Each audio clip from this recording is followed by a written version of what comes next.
கள்ளழகர் வைகையில் இறங்கும் கதை தெரியுமா?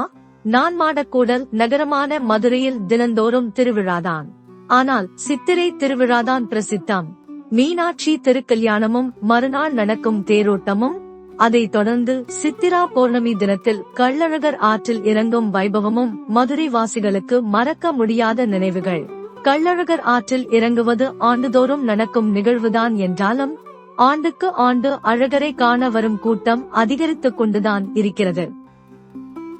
அழகர் மலையில் இருந்து மதுரை வந்து ஆற்றில் எழுந்தருளி பக்தர்களுக்கு காட்சி கொடுத்துவிட்டு மண்டூக முனிவருக்கு சாப விமோசனம் கொடுத்துவிட்டு மீண்டும் அழகர் மலைக்கு திரும்பும் வரை சாமி இன்னைக்கு எங்கே இருக்குது என்பதே சித்திரை திருவிழாவில் மதுரைக்கு வரும் மக்களின் முக்கியமான கேள்வியாக இருக்கும்.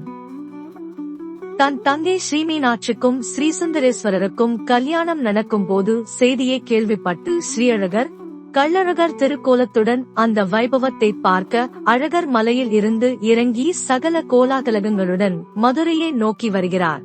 வரும் வழி எங்கும் பக்தர்களுக்கு காட்சி கொடுப்பதால் தங்கையின் திருமணத்தை காண முடியாமல் போய்விடுகிறது.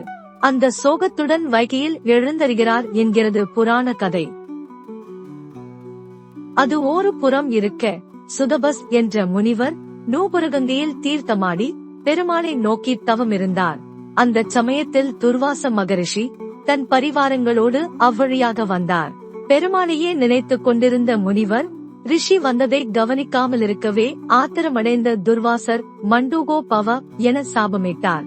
உடனே தவளையாகி போன சுதபஸ் சாப விமோசனத்துக்கு வழிகேட்ட போது, விவேகவதி தீர்த்தக்கரையில் வைகே நீ தவம் பண்ணிக் கொண்டிரு, சித்ரா பௌர்ணமிக்கு மறுநாள் அழகர் அங்கு வந்து உனக்கு சாப விமோசனம் கொடுப்பார் என சொல்லி இருக்கிறார் துர்வாசர். அதன்படி வைகை கரையில் தவம் பண்ணிக் கொண்டிருந்த சுதபஸ் முனிவருக்கு விமோசனம் கொடுக்க அழகர் மதுரைக்கு வந்து போனதாக புராணங்கள் கூறுகின்றன. எது எப்படியோ நமக்கு 10 நாள் திருவிழா கிடைத்ததே அதுதான் முக்கியம். அழகருக்கான ஆடைகள், அலங்கார பொருட்கள் அனைத்தும் ஒரு பெரிய மரப்பெட்டியில் இருக்கும். இந்த பெட்டிக்குள் சிவப்பு, வெள்ளை, பச்சை, மஞ்சள், ஊதா என பல வண்ணங்களில் பட்டுப்புடவைகள் இருக்கும். கோயிலின் தலைமை பட்டர் அந்த பெட்டிக்குள் கைவிட்டு ஏதாவதொரு புடவையை எடுப்பார்.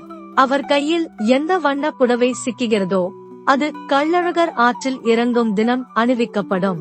அழகர் எந்த வண்ண புடவை கட்டி ஆற்றில் இறங்குகிறாரோ அதற்கேற்ப அந்த வருடத்தில் நல்லது கெட்டது நடக்கும் என்பது பக்தர்களின் நம்பிக்கை. பச்சைப்பட்டு கட்டி வந்தால் நாடு செழிப்பாக இருக்கும். சிவப்பு பட்டு கட்டி வந்தால் அந்த வருடம் போதிய விளைச்சலும் இருக்காது, நாட்டில் அமைதியும் இருக்காது, பேரழிவு ஏற்படும் என்கின்றனர்.